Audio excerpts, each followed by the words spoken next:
Hi everybody, we are going back to our book, Anxiety Relief for Teens by Regina Galanti, and we are hitting chapter 3 today. And the start of chapter 3 is talking about managing difficult emotions.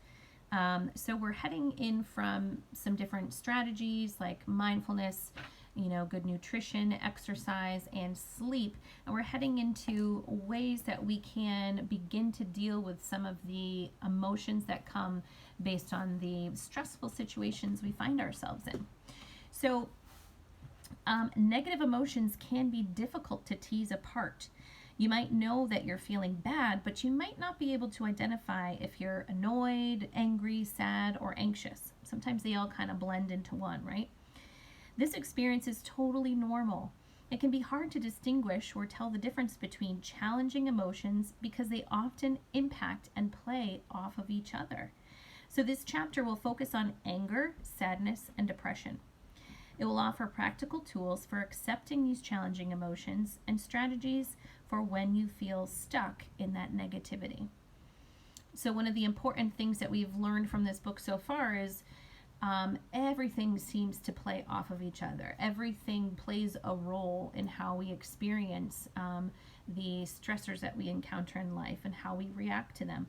So this is really emphasizing the fact that these emotions can sort of lead to another emotion and create sort of a tangled mess of difficult negative emotions. So let's first talk about emotions, because when I say negative emotions, I want you to remember that that's not a judgment. It's not a bad emotion. That doesn't mean the same thing. So let's read on. What are emotions? Emotions are big and messy, and we have them all the time. When I ask anyone, both adults and teens, what emotions are, they typically have a tough time answering. Sure, they can name feelings, right? But that's not the same as understanding them.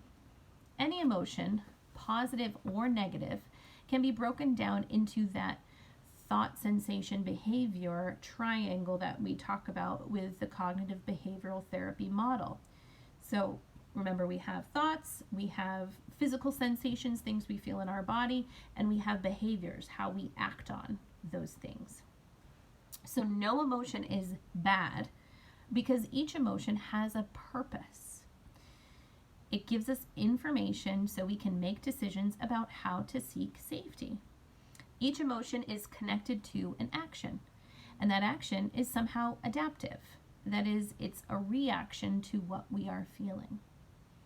So think about your own hardwired fears, right? If a tiger showed up at your door right at this minute, you would be afraid. That's your emotion. Because of that emotion, you would want to run away as fast as you can or slam the door on the tiger and defend yourself. But this action would keep you safe, and that is a good thing. So fear, although negative, is a good emotion. All emotions have this type of adaptive action built in. When you're happy, you want to keep doing whatever's making you happy so you can increase your happiness. Sometimes that's good and bad, right? There's not necessarily a judgment placed on that. Sometimes the things that we're doing that we feel happy with are not necessarily healthy things for us, right? Sometimes when you're sad, you want to cry and be alone so you can just be in your sadness and process it. And that can be good and bad, right? There's, no judgment necessarily placed upon that. When you're angry, you want to defend yourself, right? So these are emotions that are, important and play a purpose. They have a role in how we respond. So for this particular part of the chapter, we're going to talk and focus mostly on anger and dealing with anger. When was the last time you felt angry? I'm sure it wasn't so long ago. It's normal to feel angry and irritable. Anger is adaptive. If you'd never felt angry, you'd probably let people walk all over you. And we know that's not good either. Anger prompts us to defend our rights, which can be a good thing. The problem comes when it rules the day and makes you act out in ways you may later regret. So picture this. 2 of your best friends post a picture on Instagram showing them having a great time hanging out and you weren't invited. You feel yourself getting furious. Your face gets all hot and red and you think, the nerve of them. They're just such jerks for going out without me.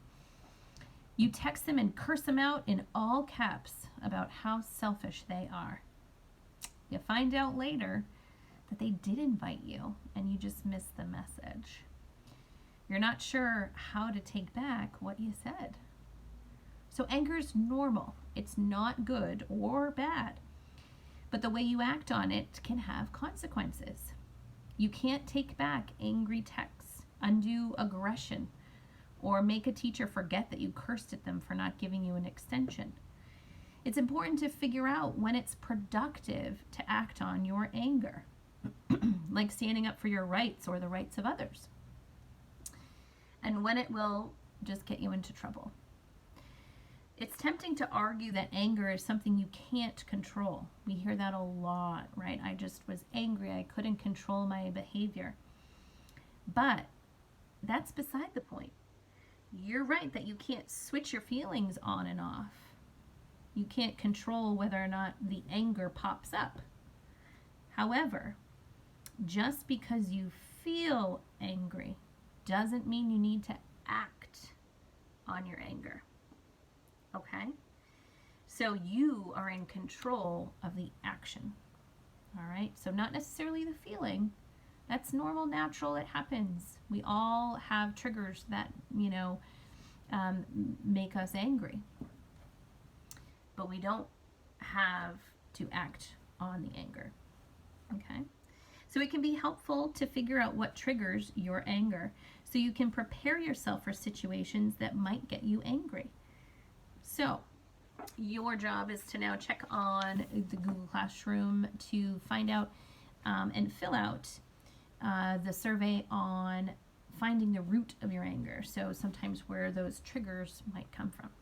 We'll see you next time.